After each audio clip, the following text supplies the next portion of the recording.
On the night of January 12, 1971, 2 bombs exploded outside the London home of Robert Carr MP. Carr was Edward Heath's employment minister and the man responsible for the hated Industrial Relations Bill, which had passed into law earlier that day. These bombs were the 18th in a group of 25 armed actions in Britain, claimed by anarchist and libertarian socialist groups, calling themselves the 1st of May Group and the Angry Brigade.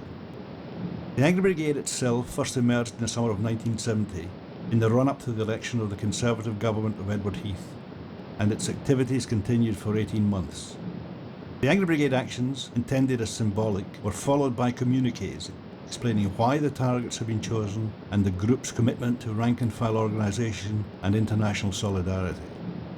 Targets included the embassies of repressive regimes, high-profile police stations and army barracks, sweatshop boutiques and factories, as well as government buildings. The homes of cabinet ministers, the Attorney General and the Commissioner of the Metropolitan Police were also targeted. Scotland Yard and MI5 launched a massive investigation which led, in August 1971, to a number of arrests and 2 major trials at the Old Bailey, in which 3 men and 2 women received heavy jail sentences. 5 others, myself included, were acquitted. Gordon Carr's film for the BBC explores the roots of the Angry Brigade in the context of the revolutionary ferment of the 1960s, and follows their campaign and a police investigation to its culmination in the Stoke Newington 8 conspiracy trial at the Old Bailey. It turned out to be the longest criminal trial in British legal history. Carr's 1973 documentary, which begins in 1967 with the machine gunning of the US Embassy in London's Grosvenor Square, remains the most comprehensive account so far of the complex police investigation and the court case that followed.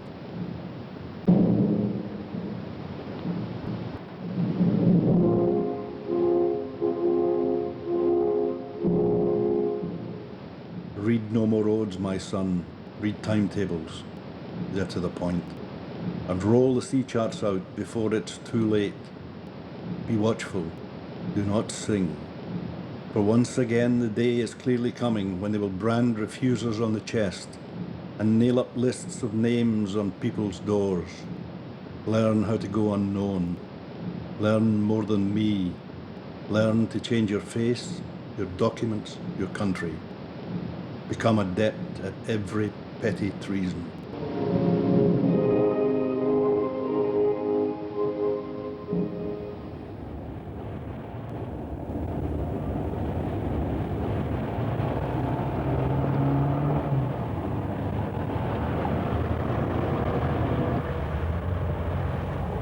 August the 20th, 1967. The time, 11:15. A white Ford Cortina drives down Park Lane in London's West End. In the car, 3 men, young Spanish anarchists.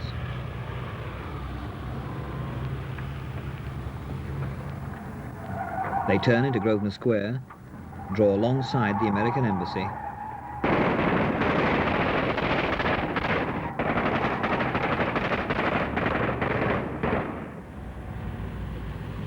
Four years later, the gun used in that attack was found under a table in an Angry Brigade commune in North London. How it got there, who handled it as it passed from group to group, sums up the development of anarchism, once the sole concern of a few Spanish expatriates, to a movement that introduced a new form of urban guerrilla activity that grew till the lives of cabinet ministers were seriously at risk.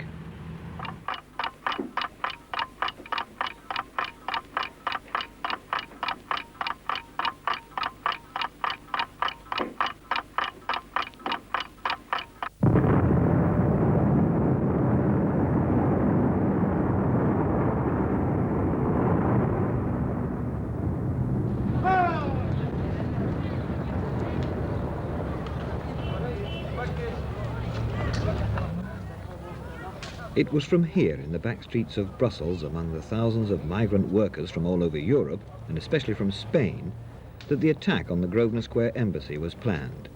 Planned principally by this man, Octavio Alberola, a Spanish-born anarchist, a dedicated revolutionary, known to the security services in at least 3 countries as one of the most dangerous men in Europe.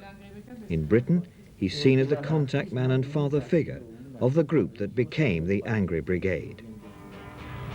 Like many other Spanish exiles before him, Alberola found Belgium a tolerant country, reasonably safe from the attentions of the Spanish secret police, and with its anarchist cafes, bars and clubs, almost like home. At first, Alberola was influenced by an older generation of political militants, traditional anarchists who've often paid a heavy price for their opposition to the Franco regime. Miguel Garcia was sentenced to death, spent weeks in a condemned cell, was reprieved and spent 20 years in jail. Because we think that the more intelligent people, the ones who have not the right to use this superiority, intelligent superiority, to exploit the other. The same as the one who is stronger physically has not the right to abuse his strongness. That is the way.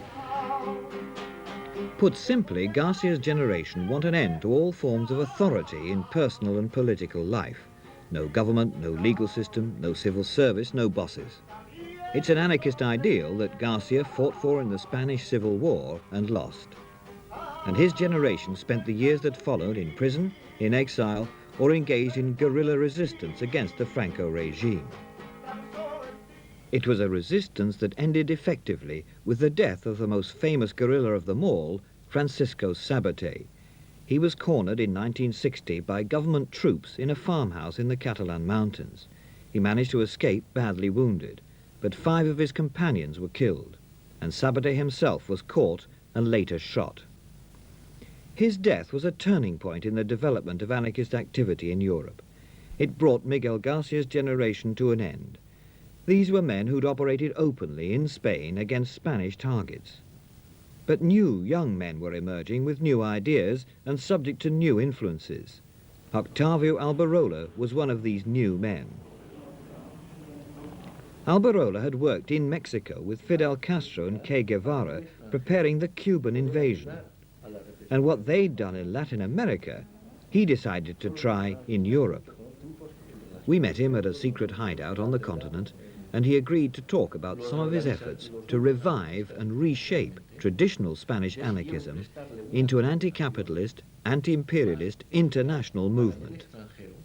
Through an interpreter, Alberola told us that soon after Sabaté's death, a new and highly secret organization, known as the DI, the Défense d'Intérieur, was formed to coordinate these new anarchist developments. And by chance, the DI were helped in their task of internationalizing the Spanish movement by the Spanish government itself. Were garroted, Delgado and Granados, 2 anarchists in Spain. And there has been a very big repression all over Europe, especially in France and in Italy too, against anti-Franquist militants, but especially anarchists. The execution of Delgado and Granados got worldwide publicity, and many people were shocked.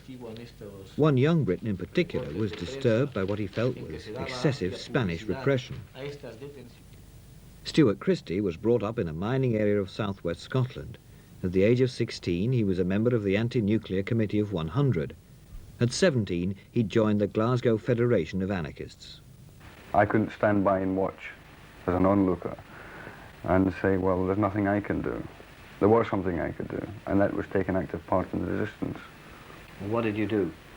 I approached the resistance organisation, the Libertarian Resistance Organisation, and offered my services.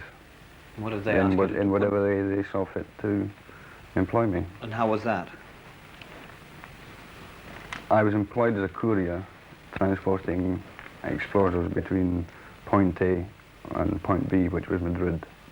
And you were picked up in Madrid? I was picked up in Madrid in August 1964. And sentenced to 20 years? I received a sentence of 20 years on the 1st of September. I was tried by a council of war and military court-martial, which was all over within an hour.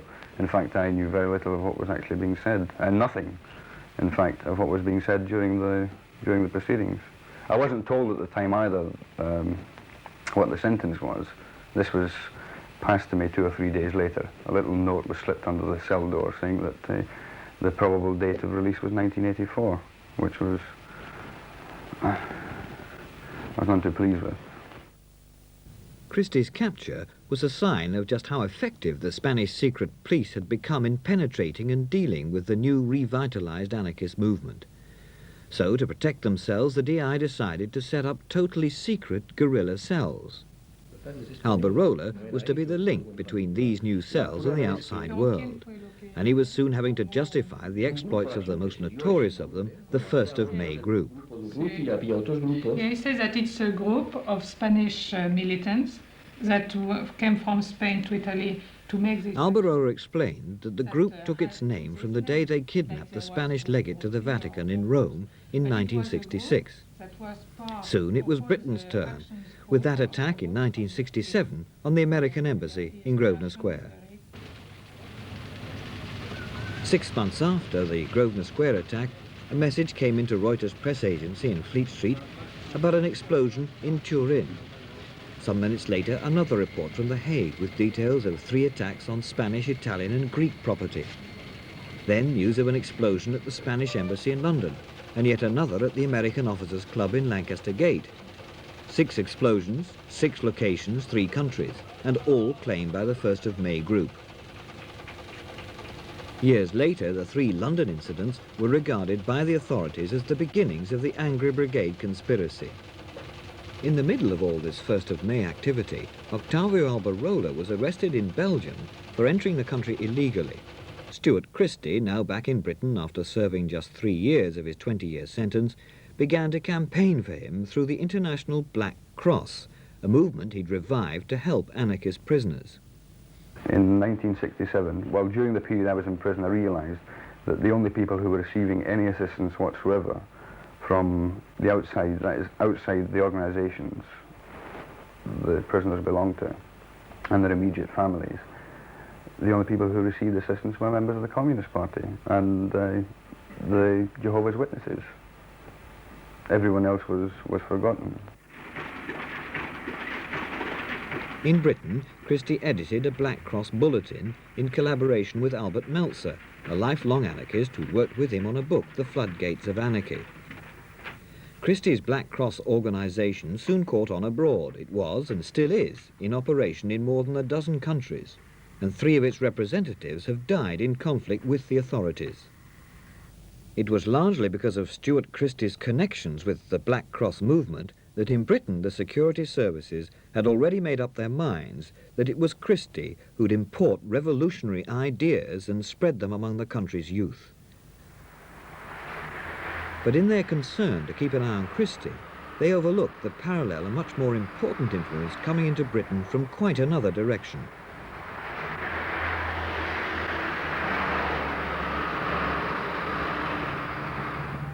In the early 60s, the Haight-Ashbury district of San Francisco had become a gathering point for young student dropouts who suddenly felt that wherever they'd come from, and that was usually a well-ordered, well-off, secure home, was no longer the place to stay. They wanted an alternative to the materialist, consumer-based, authoritarian society offered by an older generation. They experimented with drugs, dress, food, anything that got away from middle-class, middle morality, middle America. Towards the end of the 60s, this American attempt to revolutionize lifestyle met up with Europe's revitalized anarchism. It was an explosive mixture, sparked off by just a handful of students at one university. At Nanterre, on the outskirts of Paris, at the beginning of 1968, a dozen or so students, calling themselves Les Enragés, the Angry Ones, a name they'd borrowed from the French Revolution, were what's known as situationists. Their ideas are complex, but their techniques are simple. You create a situation. Anything will do, so long as it annoys the authorities enough to make them react. You then turn that reaction to your own advantage. At Nanterre, the situationists did just that. The students wanted educational reforms. The situationists backed them up by pelting the professors with fruit, interrupting lectures. As they'd hoped, eventually 2 of them were expelled. Riots broke out, protesting against their dismissal. The effect had been achieved.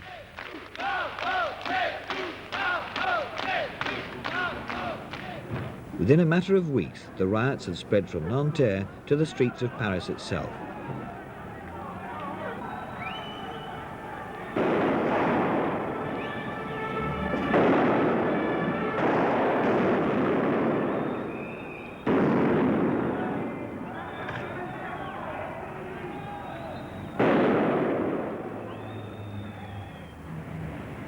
Soon the Sorbonne itself was totally in the hands of the students, and not just those who'd been studying there. Hundreds joined in from all over Europe, including, of course, from Britain. Christopher Bott, acquitted at the Angry Brigade trial 4 years later, was one person drawn to Paris that year. Well, in the slogan of the times, the imagination was seizing power over in France. I could only sense this from what I saw in the newspapers, but I knew that there was a social revolution going on, where real forms of liberation were taking place. And I was comparing that with the boring, dull, stultified atmosphere of Britain at that particular time. Comparing that to France, where the revolutionary forces were not small groups of middle-class radicals, but 10 million people who'd taken the factories, millions of people who were on the streets. And over here, comparing it to the passive, easy consumption of a life behind the television screen.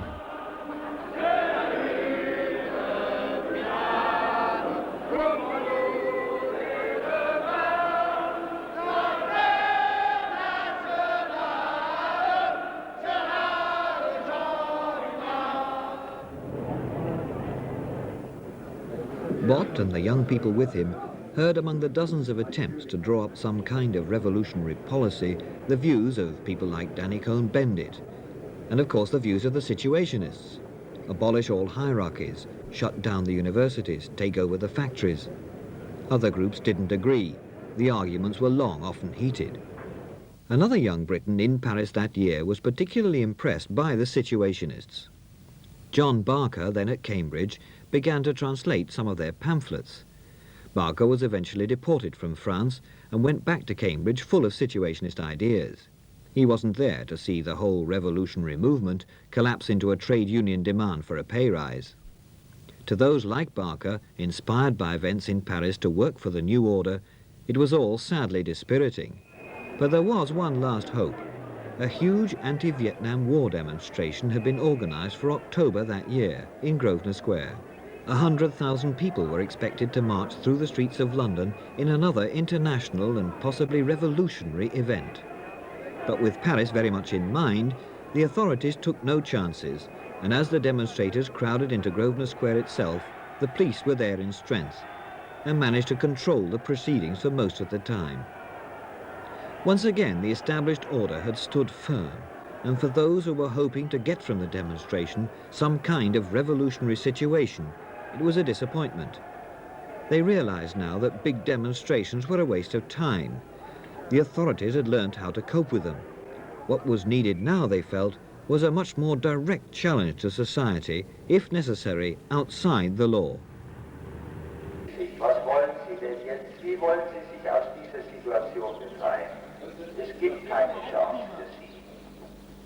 It was in West Germany that the first evidence of this new-style confrontation with the state emerged following the disappointments of Paris and Grosvenor Square. The Baader-Meinhof group, or Red Army Fraction as they're sometimes called, decided quite simply to declare war on German society.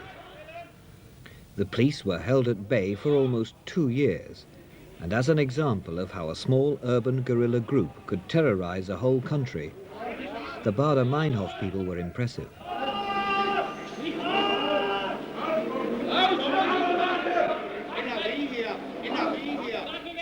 Not until the arrest of Andreas Baader himself in a Frankfurt suburb was the back of the resistance finally broken. But it wasn't only in Germany that these small guerrilla groups were forming themselves. Even Switzerland had one, so did the Dutch and the Turks. The Italians had a total of 145 explosions in 1969 alone. Britain had its Spanish-influenced 1st of May group, and in fact, after a bomb attempt in March 1969 at the Bank of Bilbao in Covent Garden, 2 1st of May men were caught with a communique in their pockets. But in Britain, other forms of urban violence were growing. In August 1969, in London, a petrol bomb was thrown at the Ulster office. And though not much of an incident on its own, in fact it was crucial to the development and the fate of the Angry Brigade itself. Ian Purdy, who'd been active in protest movements for a number of years, was arrested and charged with throwing the bomb. He was sentenced to 9 months and later sent to Albany Prison in the Isle of Wight. There he met Jake Prescott, a small-time criminal and drug addict, who'd lived in institutions for most of his life. Purdy struck up a friendship with Prescott and began to interest him in politics. He realised that one could Ian Purdy. change from struggling as an individual, which he's done all his life, struggled against his condition, struggled against things that he's been subjected to, but as an individual, and he realised, I think, that struggling collectively is more coherent. Struggling collectively has more strength, has more power, and this leads further into struggling with his class, which is basically how he did change, I think, or how his attitudes changed, how he came to realise that there were different forms of struggle. While Purdy was educating Prescott in Albany Prison, outside the 1st of May group were making the headlines again with another concerted attack, this time at airports in 4 countries flying Spanish Iberia Airlines. At Heathrow, a hold-all with a bomb in it was taken off an Iberia plane after someone had called Scotland Yard. Then, just 12 days after this, came the first sign that the 1st of May, as a violent revolutionary group, were not alone. Scientists at the forensic laboratory at Woolwich discovered that an unexploded bomb found at the site of the new Paddington police station had a makeup almost identical to its 1st of May predecessors. But the target was obviously different. There was nothing remotely Spanish about Paddington police station. Obviously, the 1st of May group were lending their explosives, if not their expertise, to someone else. In the months that followed, more bombs or their fragments were examined at Woolwich, and forensic experts began to notice a distinct pattern to them. It was the targets that defied definition. The Commissioner of the Metropolitan Police, the Attorney General, a BBC outside broadcast van at the Miss World contest, the Department of Employment and Productivity. And though the security services, the police and the special branch didn't realise it at the time, the answer in fact lay in the people, the politics and the new lifestyles that were developing from the mixture of the American hippie movement and Europe's Alberola-style revolutionary anarchism. Again, it was in West Germany that this new libertarianism first caught on, and it was there that it claimed its first martyr, Georg von Rauch. Von Rauch was Stuart Christie's equivalent in the International Black Cross organization in West Germany, and it was von Rauch more than anyone else who fired the imagination of the revolutionary movement that was developing out of the '68 events. These people admired the way the Baader-Meinhof group had taken up the challenge to society, and they organized themselves to help them. If the group were at the top of the pyramid, then these people are the base, thousands who, though they wouldn't necessarily let off a bomb themselves, are sympathetic to those who do. The song is dedicated to people from the Angry Brigade in England. It's dedicated to people in Germany who've been killed for police, killed, Tony and Indra.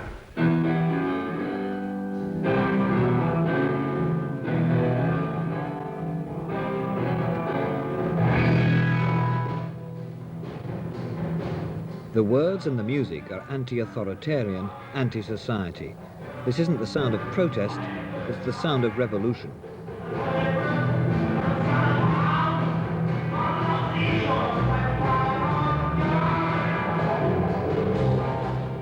The musicians themselves live together in a commune, playing out a political as well as a social role. The commune, in fact, is the fundamental unit of the whole revolutionary libertarian idea. This particular commune, raided by the police a dozen times in the hunt for Baader-Meinhof suspects, was built from an old leather factory by the people who lived there. It's the commune experience, they say, that's important. You can't expect people brought up in the old society to fit into the alternative without some drastic changes. And for that, it's essential first to break down the family unit, to develop non-family relationships. But of course, liberated women have children, and a great deal of care is put into bringing them up to fit into the world they want. Commune children eat, sleep and play together. Outside the commune, they join in what's known as kindergarten. Originally, these groups were set up to allow commune mothers more time to attend political demonstrations. But a system soon began to build itself into the plan. The children were encouraged to develop free from any kind of inhibition, free from any competitive instinct.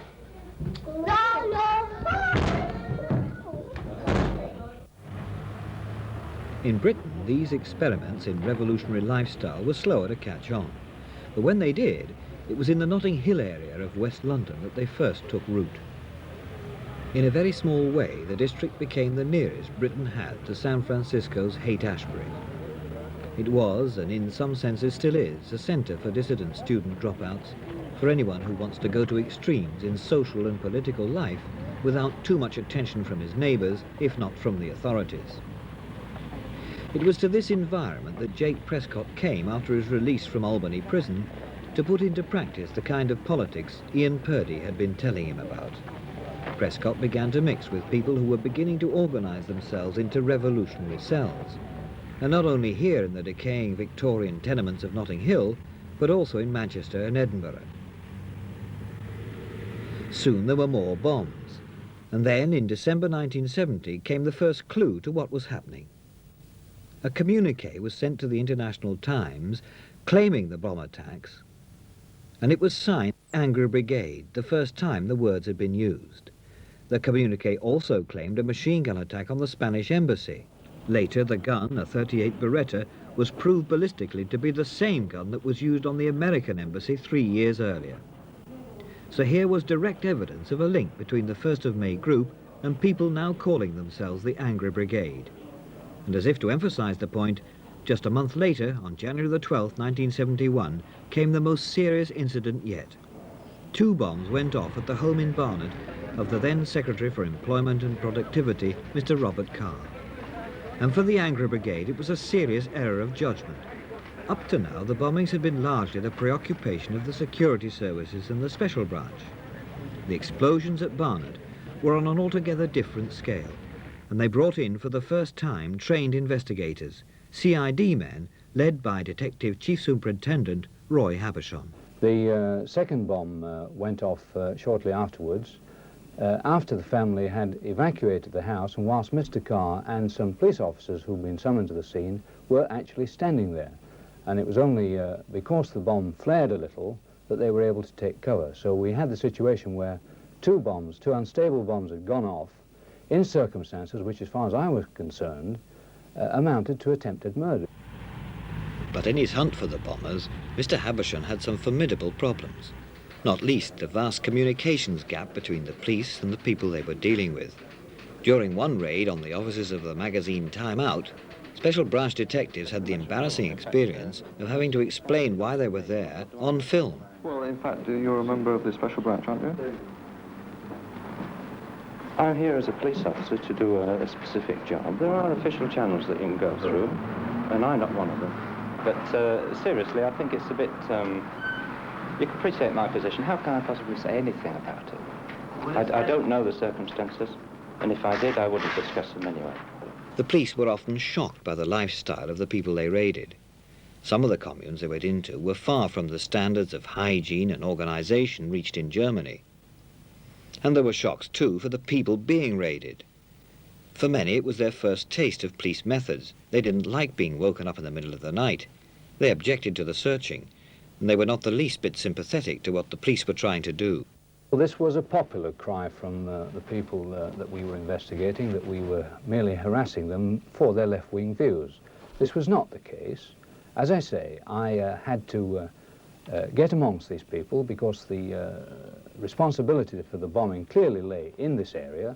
I had to get amongst them, I had to put my men amongst them, and my view at that time, and I still hold this view, that if people go about preaching violence and revolution, and a bombing of this sort occurs in that context, then they must expect to be the object of police attention. But what sort of violence and revolution was it that the Angry Brigade were preaching? Well, much of what it was all about was in a newspaper a group of young people were preparing in Liverpool.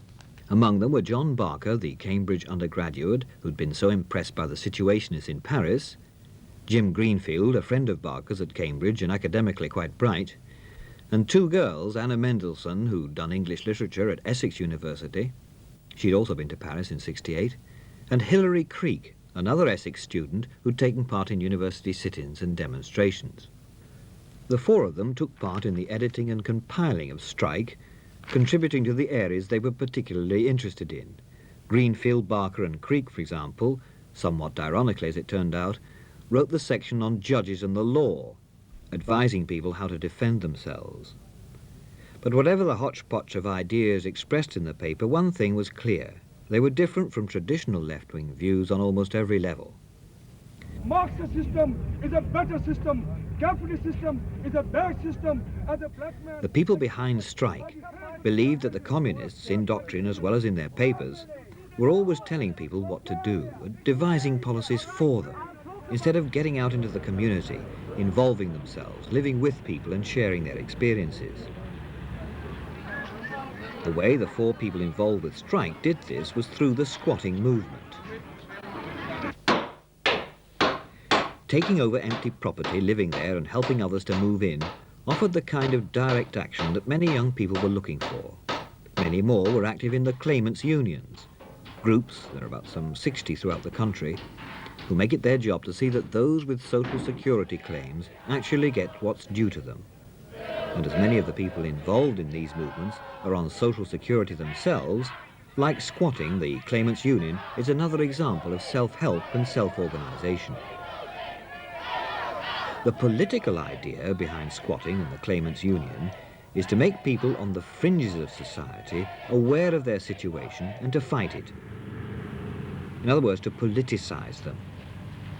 If you can do that, the argument goes, to the homeless, the unemployed, the aged, to the women's liberation movement, the gay liberation movement, even to the criminal fraternity, if you can politicise everyone who feels oppressed by society, then you've got on hand a vast revolutionary army, an army that will grow, they believe, until society as we know it collapses. And that society is what they call the spectacular society. It's a phrase the Situationists used in Paris in '68, and it's defined in a book written by a Frenchman, Guy Debord. It's this book that John Barker had begun to translate before he was arrested. Briefly, what it says is that the world we see is the world we've been conditioned to see. And that conditioning, whether it's communist or capitalist, has brainwashed us into accepting material things as a substitute for real experience. It's made us lose the ability to relate to each other as human beings. And this, the book argues, is an act of violence. The Angry Brigade claimed that they were simply matching that violence, the violence of the state, with a violence of their own. And in communiques now sent out after every attack, they outlined the area of their activities. At last it began to put a whole series of bomb attacks stretching back 2 years into some kind of perspective. Embassies first, the American, Spanish and Italian. These were obviously targets inspired by the 1st of May group.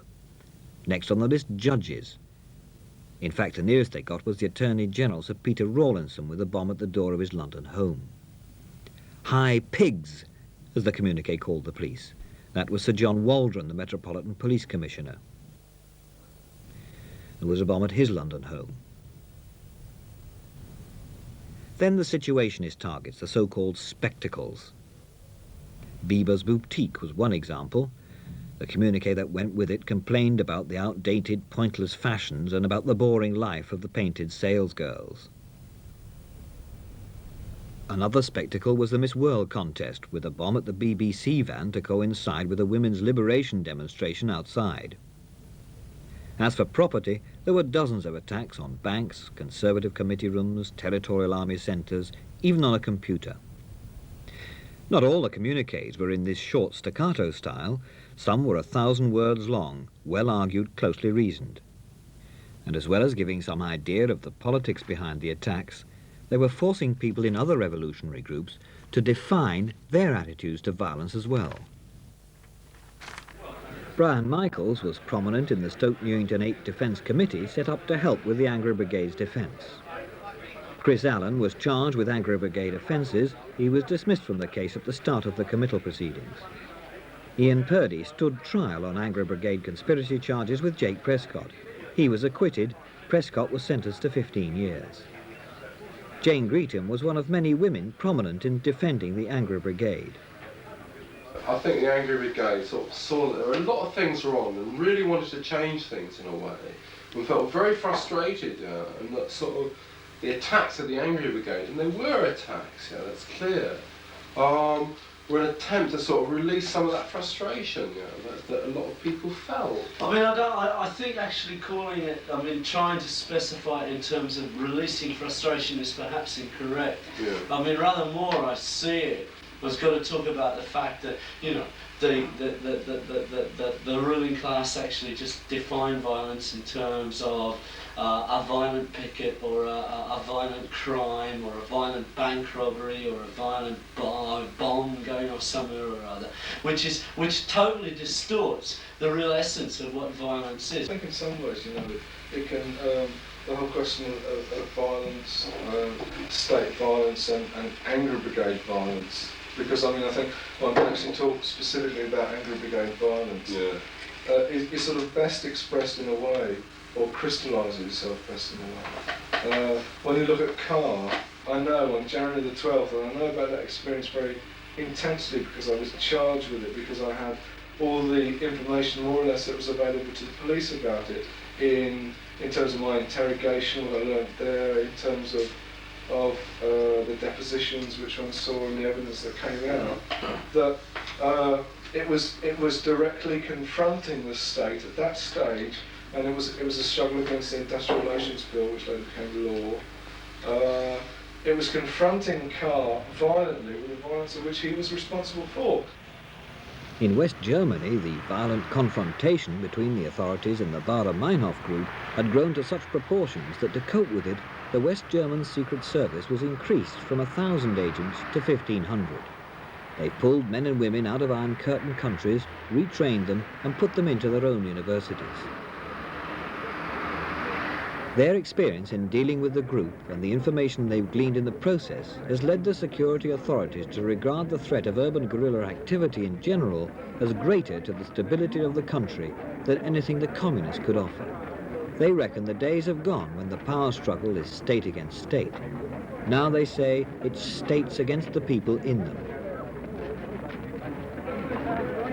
One of the Baader-Meinhof bomb factories revealed the scope and extent of their activities. Activities brought to an end because of the group's contact with the criminal world. They needed people to tell them how to get hold of explosives, how to rob banks, buy guns and cars. And some of the criminals who helped them were bought in turn by the police. It was when the Angry Brigade began to dabble in orthodox crime themselves, in their case it was fraud, that the end was in sight for them too. Jake Prescott, just a week after the attack on Robert Carr, was picked up in Notting Hill on suspicion of being drunk. On him were 2 checkbooks, stolen, it transpired later, from students at Oxford University. On remand at Brixton, Prescott began to boast about his knowledge of explosives, his contacts with the Angry Brigade. Word was sent to Mr. Habersham. He decided to let Prescott out of Brixton and to have him followed. As the picture emerged and as our inquiries spread, of course it became quite evident that responsibility for these bombings clearly lay within the circle of acquaintances that Prescott had. And we discovered that in this same circle lay responsibility for much of the fraud that was going on too, so that this, as it were, underlined our conviction that the people we were after were within Prescott's circle. With Prescott's address book, Habersham was able to narrow the field of suspects from virtually the whole of the so-called alternative society to some 50 or 60 people. Each one came into the frame as a possible Angry Brigade candidate, but the first Angry Brigade arrest was Prescott himself. He was charged with conspiring with others to cause explosions. 3 weeks after Prescott's arrest, Ian Purdy was pulled in and also charged. But any idea that the police may have had that this had broken the back of the Angry Brigade was rudely shattered by 5 more explosions, all claimed by the Angry Brigade with expansive communiques. At Scotland Yard, as the pressure grew to get more results, they asked for help from the security services. But they could offer little beyond Stuart Christie and the groups and organisations, mostly communist, who were getting support from abroad. The Angry Brigade was entirely homegrown. There were no leaders, no recognised structure, only friendship patterns the special branch had built up from address books and surveillance. Even when this knowledge was offered to the security services, they weren't much interested. Relations were often strained. But at least by now there was a central point of reference at the yard, the bomb squad, set up under the command of Deputy Assistant Commissioner Ernest Bond. What in fact did happen was that the team investigating the car inquiry under Mr. Havisham was brought into Scotland Yard, and they carried on their inquiries from there to coordinate the inquiries, and this was why the bomb squad was formed. How useful was it? It was very useful indeed, but I'd like to point out that this is not an unusual step for the police. I mean, if we have any spate of incidents, such as bank robberies or bombings of this sort, we do concentrating inquiries in an effort to put a stop to it, and of course the bomb squad was very successful. The bomb squad was soon investigating yet more attacks, including one on another government minister, Mr. John Davis, who'd taken over from Mr. Carr as Secretary for Trade and Industry. By now, the Angry Brigade had claimed some 30-odd attacks, and obviously they were running short of explosives. Money was no problem. Jim Greenfield, Anna Mendelsohn, John Barker were all engaged in a substantial fraud conspiracy, the same conspiracy that Prescott had been involved in, stealing checkbooks and credit cards from students. To get the gelignite, they arranged to consult their old allies, the 1st of May group, and for that they had to go once more to France. Accounts of what happened there precisely differ between the police version, the prosecution assumptions, and the equally melodramatic explanations given by the people involved. But the dispute's over motive rather than movement.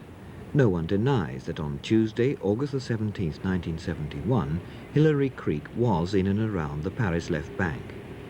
We've retraced the route she took. It began that day in the morning at the Maubert Mutualité metro station. The police claim she emerged at that time on her way to collect explosives from the 1st of May contacts. And that contact, they say, was Garcia Calvo, a lecturer in Latin at Lille University, and like Octavio Alberola, wanted by the Spanish police. Hilary Creek says she wasn't on her way to see Calvo, but to meet a man who would help her set up a news information service.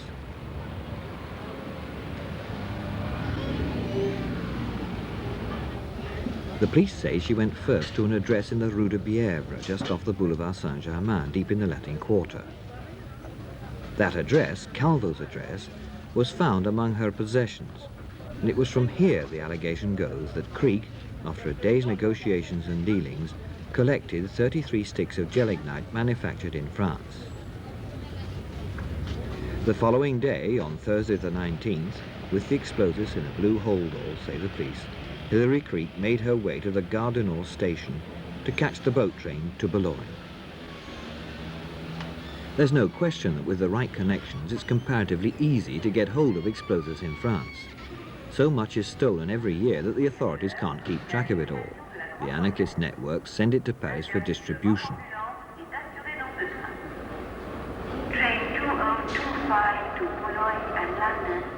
But to get it out of the country is quite another matter.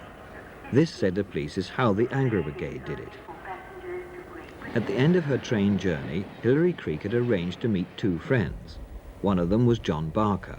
He admitted going to France, not to meet Creek, but as part of a plan to provide hideouts for Ian Purdy and Jake Prescott once they'd been sprung from prison.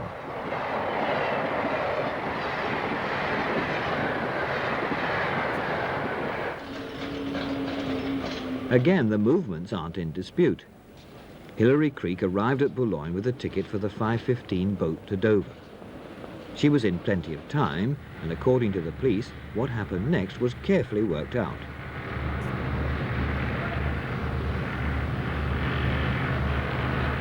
She'd been told to take the explosives to a particular part of the port, and there to wait for Barker and his companion.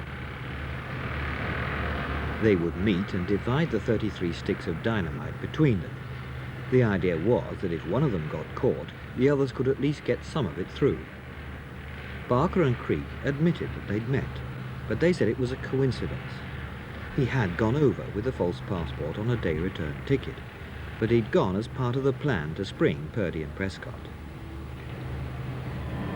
What is certain is that Creek, Barker and his companion did catch the 5:15 ferry back to Dover.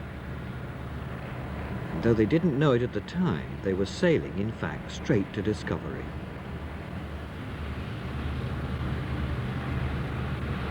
Late that night, Creek and Barker got back to the flat they were living in at Amherst Road in Stoke Newington, North London. The explosives were safely through the customs and together again in one place. The two of them went in to join the two other people living there, Jim Greenfield and Anna Mendelssohn. We'd been looking for these two people, Greenfield and Mendelssohn, for some considerable time. They were strong suspects, both for the fraud and the bombings. And we'd had a number of pieces of information about their whereabouts, and we kept observation on a good number of premises, but without success. However, in the middle of August, we got a piece of information that Mendelssohn might be found at this address in Amherst Road. So, on the morning of August the 20th, the day after Creek and Barker had got back from France, the police began to keep watch on the house. Towards lunchtime, Jim Greenfield came out to make a telephone call at a nearby phone box. The police decided that the time had come to go in to pick him up and possibly Anna Mendelssohn for fraud. To their amazement, under a table clearly visible was a Sten gun, and with it, scarcely hidden, was the Beretta, as it turned out, used on the American and Spanish embassies years before. There were revolvers, ammunition, a whole array of armoury, and with it all, 33 sticks of French-made gelignite and a blue hold-all. The allegation that that material had been planted at Amherst Road, put there specifically by the police to obtain a conviction, formed one of the main defence planks in the Angry Brigade trial. That, and the charge that the defendants were in the dock for their political beliefs. In fact, there were two trials. The first one related to Prescott and Purdy. The charges were to do with the bombing at Robert Carr's house. Prescott got 15 years for his part in that. On appeal, it was reduced to 10. And Purdy was acquitted on all charges. And then followed the trial of the so-called Stoke Newington 8, the longest trial, longest criminal trial in legal history, and certainly one of the most controversial. 4 of the defendants were actually living at Amherst Road at the time: Barker, Creek, Greenfield, and Mendelssohn. And 4 of their friends were also charged. Christopher Bott, who'd arrived at Amherst Road the day after the police raid, and 2 girls were charged, Angela Weir and Kate McLean. They were both heavily involved in women's lib. And finally, Stuart Christie. He had also arrived at Amherst Road the day after that raid. Now, 3 of the defendants, Barker, Creek, and Mendelssohn, chose to defend themselves. Their task was to convince the jury that the police were corrupt enough to have planted the material found at Amherst Road. To do it, they claimed that the police had invented oral statements, beaten one of them up, lied under oath, even suppressed forensic evidence. But would the jury believe this all-out attack on the police? Well, people in court who'd observed them closely throughout the trial were convinced there'd be a split. And there was. The defendants themselves felt 7 of the jury were against them, 3 were undecided, and it became clear when the judge was forced to accept a majority verdict that 2 were not prepared to convict them at any price. In the event, Barker, Creek, Mendelssohn, and Greenfield were found guilty. The other 4 were acquitted. The jury asked for clemency, and the judge decided to take that into account in the sentencing, 10 years each. He said that without the jury's plea, he would have given them 15. The 4 found guilty lodged appeals some months later, but these were dismissed, the court reflecting the views of the trial judge that it was sad to see such intelligent and educated people in their situation. Undoubtedly, they'd been brought there by a warped sense of sociology. That at least was the judge's view. But what about the Angry Brigade supporters? In many ways, sort of, the Angry Brigade are sort of revolutionaries, the armed revolutionaries of the kind of, of the first hour, they're the sort of first people who've actually taken up this position, and the significance of what they've done, won't become clear for some years, because I think in, say, 3 or 4 years' time, or even longer, that people then will relate to what they've done now, and will think about that and think it's important, Perhaps I don't think it's important now, but they'll begin to understand that in some years' time. What the Angry Brigade did was to, in a very small way, turn around and say to the government, say to Carr, we're hitting back. As for the police, as a result of their inquiries, they now understand the politics behind the violence. In future, they'll be able to identify, isolate and deal with revolutionary groups much more effectively, and they'll need to. Already the 1st of May group have issued a declaration that they're ready to back up strikes and factory sit-ins by attacking what they call the power symbols of capitalist oppression, though precisely how they're going to do it hasn't yet been made clear. Britain, Germany, Italy, Switzerland, Holland, Turkey, Japan and the United States have all had trials in the past 18 months to deal with violent revolutionaries.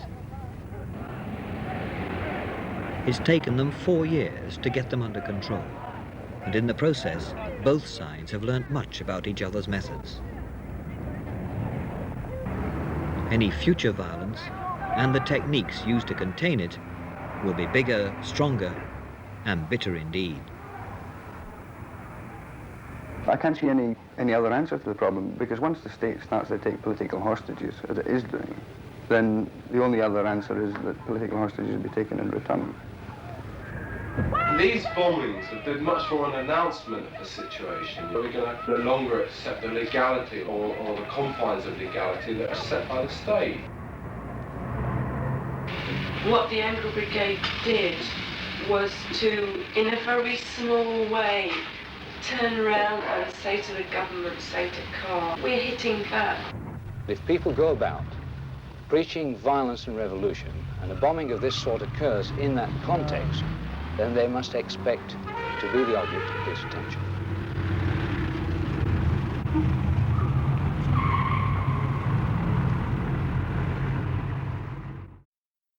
Almost exactly 7 years after the Angry Brigade trial ended in December 1972, the Old Bailey was the venue for another political conspiracy trial. The wording of the conspiracy charge gave rise to the name of the trial, the Persons Unknown case, as the 6 accused were charged with conspiring with each other and with persons unknown to cause explosions and to overthrow society. The jury, however, in spite of an almost direct order to convict by Judge Alan King Hamilton, asserted their right to oppose the political use of the courts and police against dissidents and acquitted all the anarchists. The case itself was a showpiece of the power of judges, particularly in the extraordinary and unprecedented decision by the judge who recalled the jury to court the day after their not guilty verdict to berate them for the decision. Ironically, one of the jury became an anarchist as a result of the trial.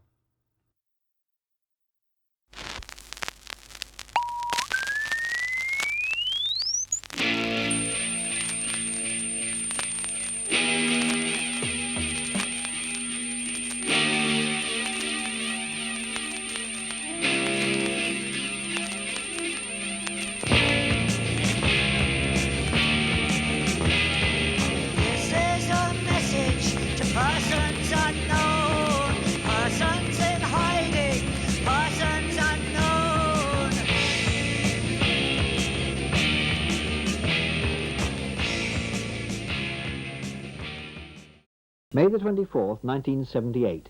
65 Kensington Gardens Square, London W2. 7 a.m. A group of armed police, acting on instructions from the Special Branch, move in on the top floor flat. They arrest 2 young anarchists, members of the International Black Cross Organization. Later that same day, in Fleet Street, Albert Meltzer, one of the men who founded the anarchist Black Cross network, is on his way to work as a copy taker at the Daily Telegraph. By chance and amazing irony, one of the first stories he takes down that night is about the arrests. No names are mentioned, but Meltzer doesn't need them. He knows who it is. He brings a solicitor, the paper prints the story, and so begins the first anarchist clash with authority since the days of the Angry Brigade. For But today's new wave culture is 6 years on from the libertarian era of the Stoke Newington 8, as the Angry Brigade was sometimes called. Different people, different attitudes, different politics, different lifestyles, and above all, different reaction to it all from the authorities. A reaction conditioned by the years of terrorist war in Northern Ireland and the effect that that's had on security in Britain as a whole. Specifically, though, the background of the trial that ended today starts at a scene that couldn't be further from the punk rock platform of an anarchist gig.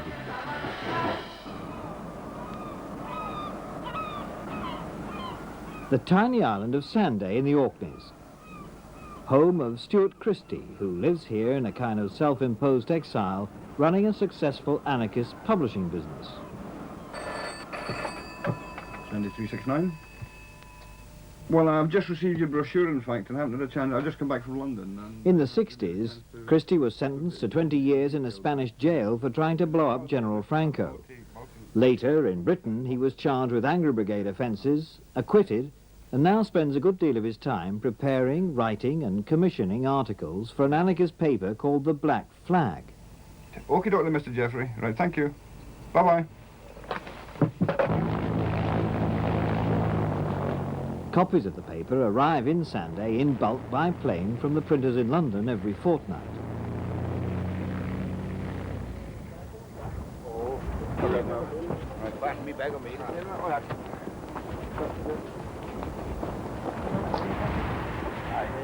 Well, the Black Flag has two functions. One, to provide information regarding anarchist and libertarian prisoners throughout the world.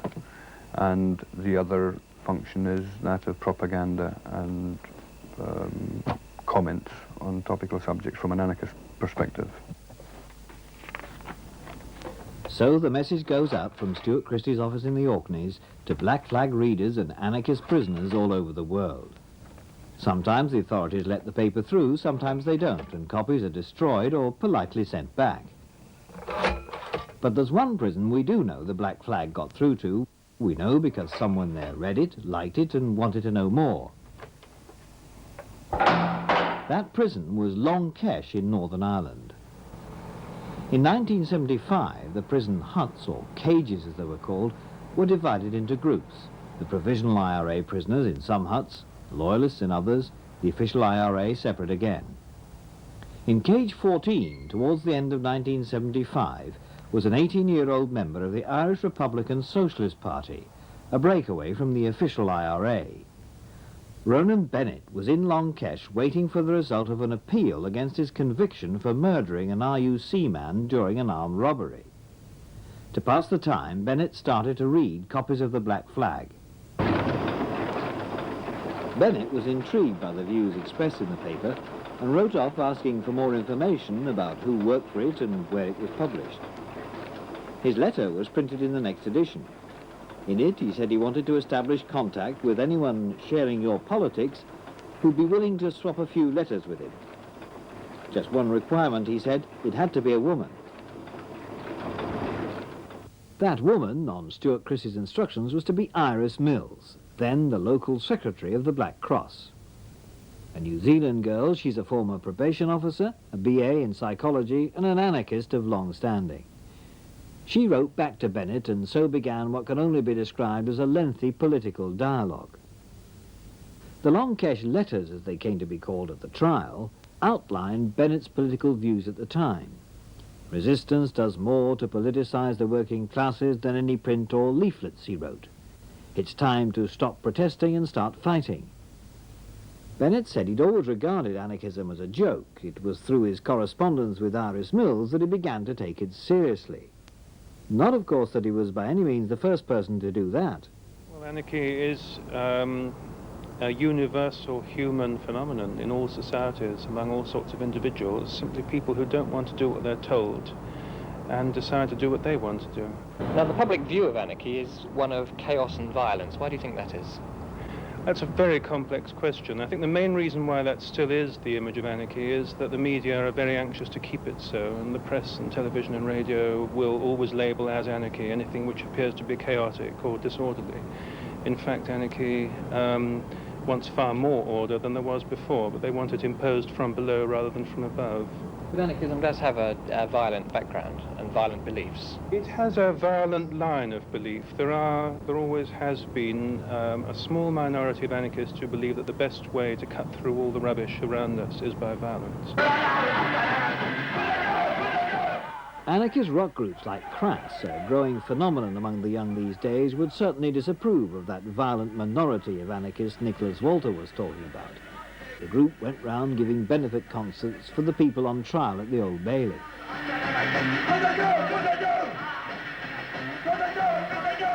Crass and what they represent are attacked politically from all sides. The right see them simply as criminals out to destroy the existing structures of society. The left see them as hopeless utopians, deviationists, nearer to a bunch of bandits. As for the authorities, they don't like anarchists in general because they're unpredictable. You can never tell how they're going to react to a given political situation. Safe so long as their aggression expresses itself in music, for example. Dangerous if they decide on some kind of direct action against authority. The kind of action they suspected Ronan Bennett had been involved with in Belfast. But in Northern Ireland at the beginning of 1976, the appeal court quashed Bennett's conviction for murder, and after 14 months in Long Kesh, he returned to his old haunts a free man.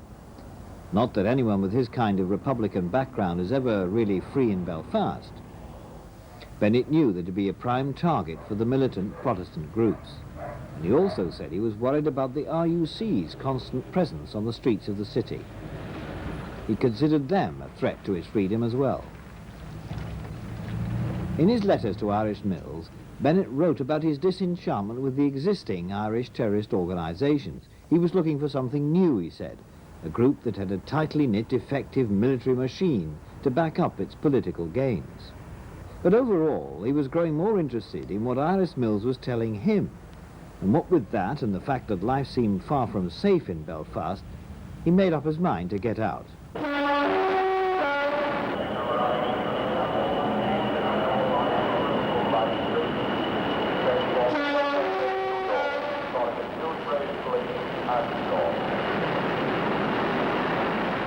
In May 1976, Bennett arrived in Huddersfield, home of his Long Kesh correspondent Irish Mills, and before his Orkney days of Stuart Christie.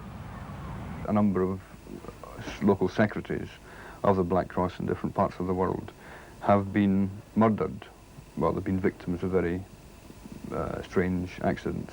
And throughout the world since then, local activists within the Black Cross have been victims of surveillance, strict surveillance, and under the close attention of the various security services of the world.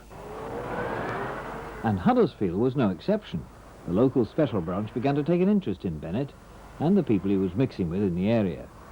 One clue to just why there was so much concern about Bennett emerged quite recently in a secret army intelligence report on future terrorist trends.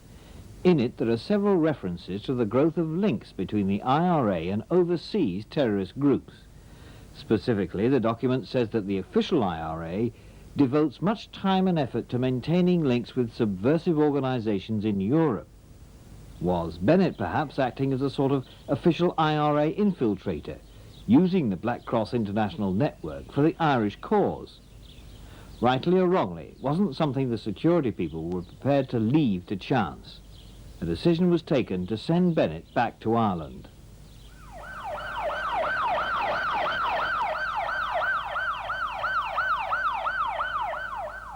It was left to the Huddersfield police to do the job. They arrested Bennett and Irish Mills and applied for an exclusion order under the Prevention of Terrorism Act. But the move failed.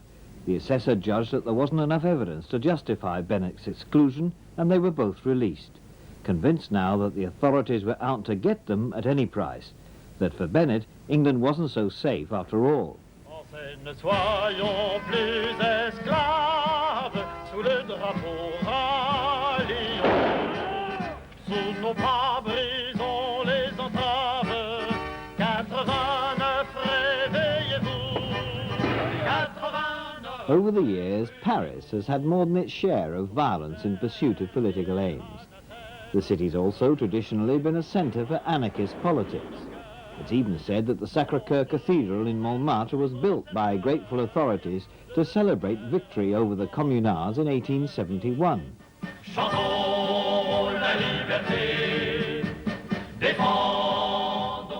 For a few brief months, the people of Paris had taken the law, the government and the army's weapons into their own hands to establish a self-managed workers' commune. It was their defeat on the barricades and the huge number of casualties they sustained at the hands of government troops that finally persuaded some of their leaders to abandon the idea of open, head-on confrontation with the state and to build up secret societies, underground networks instead.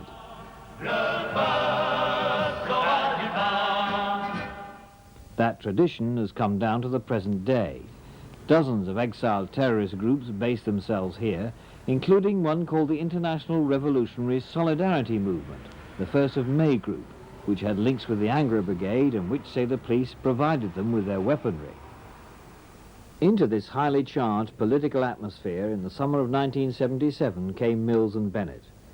Armed with the addresses of Black Cross contacts, they were accepted as comrades and received as people being persecuted by the police. As they began to mix in the student life of the city, they were warned not to get involved with anyone suspected of being watched by the authorities. Towards the end of 1977, one of the issues students in France and elsewhere in Europe were concerned with was the terrorist situation in West Germany. After the deaths of Bader, Meinhof and Enslin in the Stammheim prison, there were demonstrations throughout Europe. Britain had a support group called Black Aid, based largely on Rising Free Bookshop in Islington. Again, its roots go back to the days of Agitprop and the Angry Brigade. Well, although not everyone in the collective is an anarchist, we all share common political beliefs, and that we're opposed to exploitation, oppression, and class divisions within society. Rising Free's main function is to disseminate literature, to give people the opportunity to read about, develop, understand non-manipulative, non-authoritarian alternatives to what exists today. Not everyone who bought books from Rising Free, of course, necessarily shared the same political views. There were debates and disagreements even among members of the Black Cross. Bennett and Mills, for example, disapproved of the hero worship some people seem to be giving to the Bader-Meinhof group. But another Black Cross member, Daffis Ladd, who'd been deported from West Germany because of his terrorist connections there, disagreed. He supported anyone prepared to take arms against the state. One of Ladd's political associates was Stuart Carr, who'd served with him in Albany prison. He told police later that he'd always been interested in politics. "That's why I'm a thief," he said.